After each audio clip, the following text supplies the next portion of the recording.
All right, New River Troll here. It's going to be a short episode, or a little bit here about one of the last rattlesnakes that I have in my care. I do have another one that's a white speckled rattlesnake. They're called Crotalus mitchellii pyrus is their genera and their species.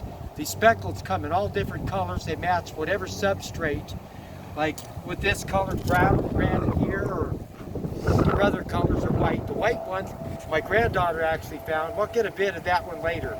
I'm keeping that for her because she's too young to be keeping rattlesnakes, and it's such a special snake.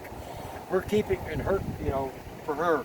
But this is my last one that I've got. It's a brown variation to Crotalus mitchellii pyrus, and I'm giving it to Doug, Cerberus King. Crotalus King. Excuse me, Crotalus King. And shout out to Cerberus King as well. They're both my nephews, and they keep rattlesnakes. We've had this one here for quite a while. This one here actually matches the substrate here, Doug. But, yeah, it does. I've had this one for several years. It's a brown speckled rattlesnake. Boy, he's nice and plump. This is the one that was in the vid that was kind of fighting with the other guy. Yeah. Over that female. So, but this guy here, and these are speckled rattlesnakes and tiger rattlesnakes. Certain locales, they're pretty damn toxic. These are the kind of things that if they bite you, you're going to lose fingers, because your fingers and shit are just going to plain flat ass rot off.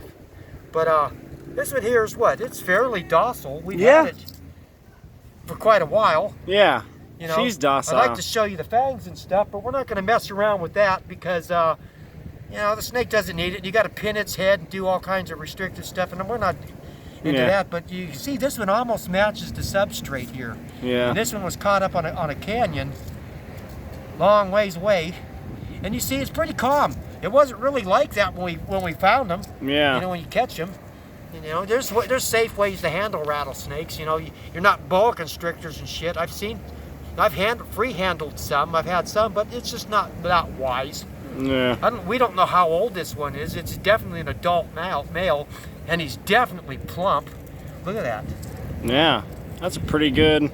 That's a fat rattlesnake. He's done good living in captivity. Oh, They don't yeah. look like this out in the wild. Fuck no. Unless after they get a meal. Yeah. But this one's named Brown. It's a beautiful snake.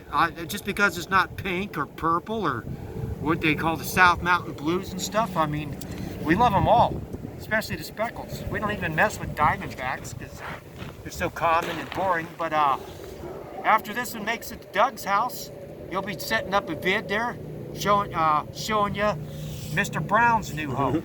And then possibly, he's plenty large enough, in the prime of his life, we'll be breeding him with one of our female speckles. See, now he's a little disturbed, but and you use the right tools and stuff. Most snakes, if you're not really brutal with them or anything, they'll be calm and they'll hang on this. The wild ones won't. No.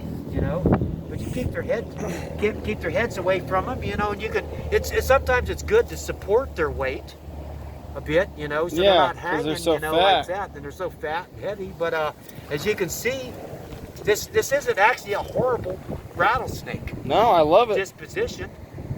He's well adapted to captivity. So anyway, I'm going to get off of here.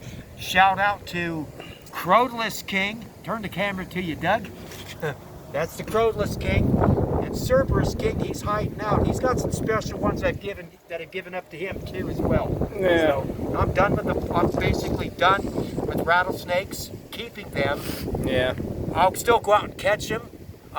If I find something unique, if Doug and Dallas are there, they get to flip a coin and then they get it. But other than that, and after that, they can fight over them. I don't care, but I still got the passion to catch them. It's just I'm overwhelmed with my fish tanks, the lizards, my rosy boas, and then some of my granddaughter's other miscellaneous pets, JR's stuff, the pheasants and things. It's like Clint Eastwood said, a man's got to know his limitations. Yeah. So with that being said, if you want to see where Brown goes, check out Crotalus King's video when he sets Brown up in Brown's new home. Yep. So without further ado, you're gone, and we'll talk to you later.